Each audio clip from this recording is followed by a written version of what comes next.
சேவையே கடவுள் என்ற பெயரில் அறக்கட்டளையை நடிகர் ராகவா லாரன்ஸ் தொடங்கியுள்ளார்.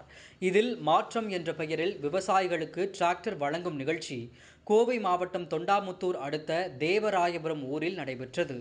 நிகழ்ச்சியில் பங்கேற்பதற்காக வருகை தந்த நடிகர் ராகவா லாரன்ஸுக்கு அங்குள்ள மக்கள், ரசிகர்கள் மேள தாளங்கள் முழங்க பட்டாசு வெடித்து உற்சாகமாக வரவேற்பளித்தனர். இந்த விழாவில் கலந்து கொண்டு இருக்கக்கூடிய ராமன், லட்சுமணன் 2 விவசாயிகளை தேர்ந்தெடுத்து டிராக்டர் ஒன்றை அவர்களுக்கு விவசாயம் செய்வதற்கு அவர்கள் கையில் சாவியை வழங்கிய பிறகு மக்களிடம் பேசிய நடிகர் லாரன்ஸ், இந்த டிராக்டர் வண்டியை அனைவரும் விவசாயத்திற்கு பயன்படுத்திக் கொள்ள வேண்டுமென மிகவும் தாழ்வுடன் கேட்டுக்கொள்வதாக கூறினார்.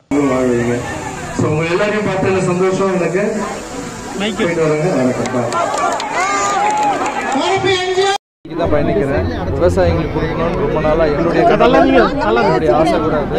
இங்கே இந்த ஊரை சேர்ந்தவர் ராமலட்சுமணருக்கு, ஏன்னா அவங்க 2 பேரும் வந்து நிறைய சேவை பண்ணிட்டு இருக்காங்க. ஸோ அவங்க கிட்ட கொடுத்தா நிறைய விவசாயிகளுக்கு ஃப்ரீயாக அவங்க கொடுப்பாங்க இந்த டிராக்டரு. அவங்கள நம்பி கொடுத்துருக்கேன். அவங்க கண்டிப்பாக சேவை செய்வாங்க.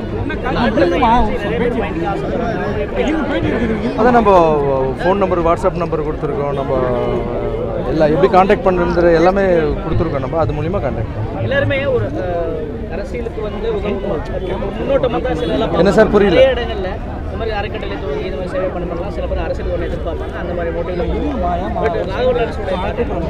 சில பேர் உங்களை கருப்பு எம்ஜிஆர் நீங்கள் போஸ்டர்லாம் பார்த்துருப்பீங்க. கோட்டூட சொல்கிறீங்க இல்லை சார், என்னென்னா ஒரு சில இடத்துல மதர் தெரேசான்னு சொல்கிறாங்க, புரியுதுங்களா? இன்னொரு இடத்துல கருப்பு எம்ஜிஆர் சொல்கிறாங்க, இன்னொரு இடத்துல தெய்வம்னு சொல்கிறாங்க.